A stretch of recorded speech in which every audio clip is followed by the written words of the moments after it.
Morgan and Paul met at university, where they studied together in the engineering faculty. Since then, they have been inseparable as twin brothers. They sat at the same desk, went for walks together, and even met girls together. They even looked alike, both blonde-haired, blue-eyed, medium height and strong build. True, Morgan had a more strong-willed character, but he never bragged about it. Paul, on the other hand, was more sentimental and emotional, but he always controlled himself. Paul did his best to appear a strong and tough man, and only Morgan knew that in fact his character was very soft. But despite their different temperaments, the friends always had a lot of fun together. It was a wonderful time, filled with interesting events and dreams about the future. At that time, the men were passionate about science and dreamed of a career of great scientists. They studied well, and the professors always praised the two capable students. But after graduating, the two people seriously think about what choice they should make: to continue to do science and all their life to work for the man, or to go into their own business. Finally, after weighing everything, the men preferred the second option and have never regretted it. Finding a promising niche related to information technology, they achieved spectacular success in just a couple of years and became major entrepreneurs, owning the company with over 500 employees. Yes, they sacrificed science for financial prosperity and independence, but they were glad they chose that path. Of course, at first, it was not easy for them. They had to take out loans and work without sleep or rest, but over time these efforts began to pay off. At the same time, there were no disagreements between friends and now partners. They understood each other perfectly, and it was unacceptable to quarrel over money. Not only did they work together, but they lived in houses next door, so they saw each other almost every day. Their lives were so synchronized that they met their fiancés at the same time. Once they entered a cafe near the office and saw two young women. Paul was immediately attracted to Clara and Morgan to Audrey. The young people got to know each other, exchanged phone numbers, and within a year the men were thinking about getting married. And they were going to celebrate it on the same day. Maybe it would have happened that way, but this beautiful story ended dramatically. One day, Paul and Morgan, along with their girlfriends, drove out of the city for a picnic. Everyone was anticipating a great day, laughing a lot and enjoying the ride. Paul was driving the car, and Clara was sitting next to him. Suddenly, a truck with the sleeping driver drove into the oncoming lane, and in a matter of moments there was a horrible accident. Clara was dead on the spot, while Paul was trapped in the cabin. As a result, his spine was severely injured. When rescuers arrived, Morgan watched in horror as they dragged the bleeding Paul out of the car and prayed that he would survive. Paul regained consciousness at the hospital and unwittingly overheard the doctors discussing Clara's death. At first, he did not even understand what they were talking about. Thoughts were mixed up in his head and he fell back into a heavy sleep. When he woke up the second time, the doctors, after giving him a sedative, told him that his passenger had died. The man's heart nearly broke from pain and horror. The nurses stroked his arm and urged him to calm down. But is it possible to calm down when the soul hurts and turns inside out from only one thought that the beloved is dead? Paul cried for a long time and even tried to get up, but his legs did not obey. If it were not for that, he would have definitely said goodbye to this life to end this unbearable pain of losing his loved one. Paul fell into a deep depression. He often refused to eat and spent the whole day lying in bed, staring at the ceiling. He was no longer interested in his health. He refused treatment because life without Clara had no meaning anymore. 6 months later, the man was discharged from the hospital in a wheelchair. Morgan took him home and began to look after him, but Paul did not care anymore. He did not see any reason to live, even though the doctors tried to convince him that he had a good chance for recovery.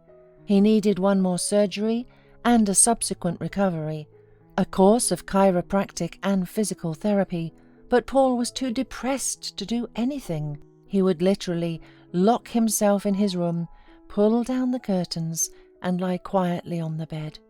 Sometimes he would agree to eat something, but only to avoid dying from starvation. As time passed, Paul began to leave his room from time to time, but he still craved loneliness, did not communicate with anyone, and spent all his days in heavy thoughts about his dead fiancée. Morgan tried to help his friend. He hired the best nurses for him, but none of them stayed long because of Paul's obnoxious character. He lived only in the past, did not want to accept the present, and did not see the future. A year went by, but things only got worse in Paul's life. He completely lost his spirits, stopped shaving and taking care of himself. He looked like a bum, and he became even addicted to alcohol. Often in his alcoholic binge, he became more talkative, but it was only to complain to a friend about his life. "Who needs me like this now? Why did they save me? I should have died there on the highway with her." And Paul continued to degrade day after day, not trying to change anything in his life, although he had plenty of opportunities. Morgan was agonizingly searching for a way to get his friend out of the depression, and one day he came up with the idea of entertaining Paul a little so that he could forget about his loss, at least for a while. He decided to find a girl who would agree to flirt with a disabled man for money and play the role of a woman in love. He placed an ad for a job in the local newspaper.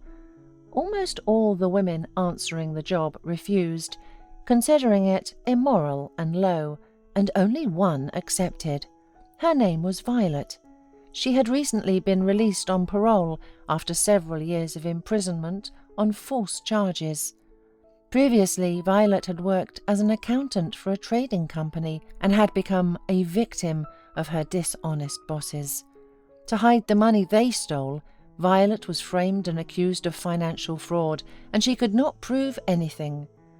She had a son who was immediately sent to an orphanage, as Violet was raising him alone. After returning from prison, Violet, temporarily deprived of parental rights, badly needed money to return her son, but no one wanted to take the ex-convict to work. The woman agreed to any part-time job she could find, and suddenly came across this unusual ad. Learning the details, she agreed. Morgan had thought of everything in advance. He told Paul that he had created an account for him on a dating website. Paul was angry at his friend and asked to delete it, but after a few days his curiosity kicked in. It was there that he met Violet, who managed to interest him. Soon they agreed to meet. When Paul saw Violet, he realized that he really liked her, and even his heart in his chest, hungry for feelings, was beating harder for the first time. For the first time in a long time, he felt like a young man, not decrepit old man that he had imagined himself to be. After a month of dating, Paul invited Violet to come and live with him, and she immediately agreed. He fell in love with this woman unnoticed, and Violet felt that from a certain moment she became interested in Paul, not in his money and this silly job. She got to know Paul as a person and realized that they were just made for each other. Soon the young people decided to get married, but Morgan decided that this game had gone too far. He realized that his attempt to entertain his friend might have ended in an irreparable mistake and revealed the whole truth to Paul. After hearing everything, Paul sat motionless for a long time, and then he became enraged. He kicked the former prisoner out of his house without even talking to her. He could not believe that this woman, who had looked into his eyes so sincerely and lovingly, had actually been blatantly lying to him all this time. The man fell into depression again. He suffered like this for a month. He thought a lot and finally realized that he could not live without Violet. Deep down, he hoped that she had not been pretending and really loved him. After dealing with his resentment, Paul called Violet and apologized for everything he had done and asked her to return. But this time, the woman made a condition. "I'll come back if you promise to pull yourself together and agree to the operation. You can't go on living like this. I need a strong man, not one who lives in the past and feels sorry for himself." Paul felt an electric shock after these words. For Violet's sake, he was ready for any challenge. So he immediately went for a consultation with a doctor and started treatment. A couple of months later, he went abroad, where he had a successful surgery.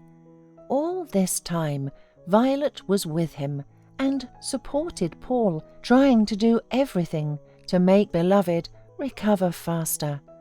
Eventually, the treatment had an excellent result, and Paul became a fully healthy person again. When he returned home, he proposed to Violet, and she agreed with pleasure. They took Violet's son from the orphanage and began to live together in peace and harmony. Soon, Violet gave birth to a daughter who was named Nina.